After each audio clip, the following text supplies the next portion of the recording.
யார் அவரு? தவசி ஐயா சொன்னா சொன்ன டயத்துக்கு வந்துருவாங்க. எனக்கே அவரை பார்க்கணும் போல இருக்கு. ரியல் ஹீரோ இப்ப பாருங்க.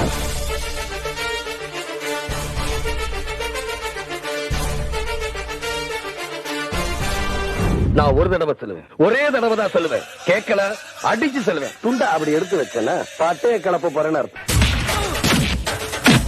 தெரிஞ்ச உண்மைகளை வெளியே சொல்றதுக்கு அதிகாரமும் தேவையில்லை. என்னோட ஒரிஜினலை பாக்குறியா? எவனுக்கும் பயப்படவும் தேவையில்லை. அரசாங்கம் சொல்றமே, எது அரசாங்கம்? மக்கள் தான் அரசாங்கம். இன்னைக்கு இந்த நாடு உங்களை பத்தி தான் பேசு. அண்ணாத்த எங்களுக்கெல்லாம் நல்லது பண்ண வந்திருக்க, உனக்காக எங்க உசிரையே கொடுப்போம். என் விசாரணையே ஒரு மாதிரியா இருக்கும்.